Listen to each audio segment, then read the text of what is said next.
வணக்கம் நண்பா. TNSTC latest செய்திகள்.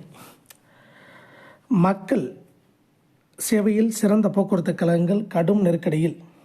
கே ஆறுமுக நயினார், பொதுச் செயலாளர், தமிழ்நாடு அரசு போக்குவரத்து ஊழியர் சம்மேளனம் CITU தெரிவித்தது. தமிழகத்தின் மிகப்பெரிய சேவைத்துறை அரசு போக்குவரத்து கழகம்.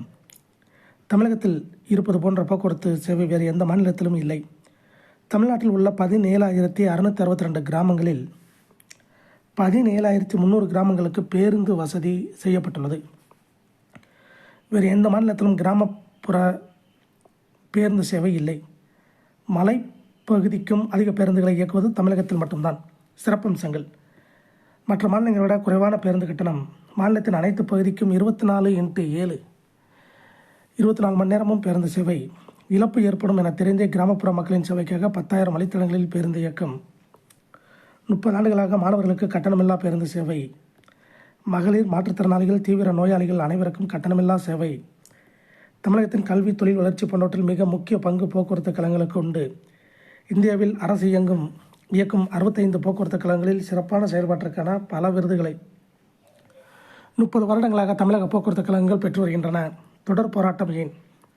போக்குவரத்து கழகங்கள் லாப நோக்கத்துடன் இயக்கப்படாமல் சேவைக்காகவே இயக்கப்படுகின்றன என கலைஞர் கருணாநிதி, முதல்வர் ஜெயலலிதா, முதல்வர் ஸ்டாலின் ஆகியோர் சட்டமன்றத்தில் பலமுறை அறிவித்துள்ளனர். கடந்த 30 ஆண்டுகளாக சட்டமன்றத்தில் அமைச்சர்களால் மானிய கோரிக்கையின் போது தாக்கல் செய்யப்படும் கொள்கை விளக்க குறிப்பில் இப்படித்தான் குறிப்பிடப்பட்டு இருந்தது. ஆனால் சேவைத்துறையாக செயல்படும் போக்குவரத்து கழகங்களுக்கு அரசு எவ்வித நிதி உதவியும் செய்வதில்லை.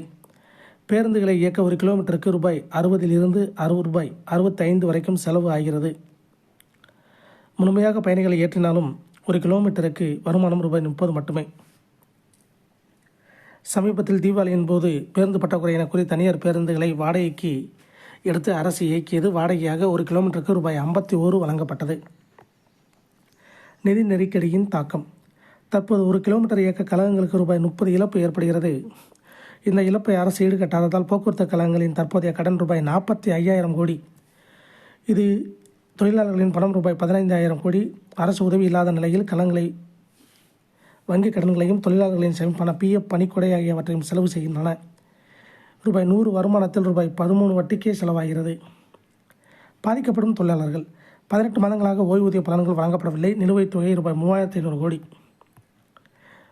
93,000 ஓய்வூதியர்களுக்கு 8 ஆண்டுகளாக அகவிலைப்படி உயர்வு இல்லை. நிலுவைத் தொகை ரூபாய் 2,000 கோடி.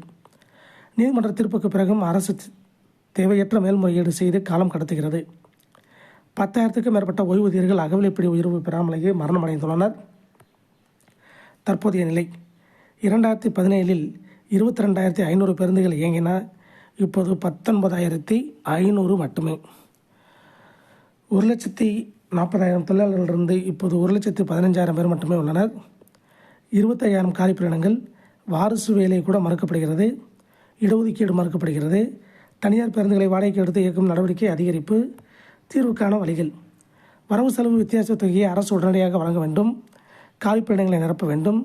ஓய்வூதியர்களின் நிலுவைத் தொகையை வழங்க வேண்டும். தனியார் மயமாக்கல் நடவடிக்கைகளை கைவிட வேண்டும். இதற்காக CITU தலைமையில் டிசம்பர் 12 அன்று சென்னையில் மாநில தலைவர் சவுந்தரராஜன் தலைமையில் பெரும் தர்ணா போராட்டம் நடைபெற உள்ளது. போக்குவரத்து கழகங்களை பாதுகாக்க தமிழக மக்களும் குரல் எழுப்ப வேண்டும். இதை போன்ற TNSTC ரெக்ரூட்மெண்ட் மற்றும் அப்டேட்களை தெரிந்து கொள்ள நம்ம சேனல் சப்ஸ்கிரைப் பண்ணுங்கள், ஷேர் பண்ணுங்கள், லைக் பண்ணுங்கள். நன்றி, வணக்கம்.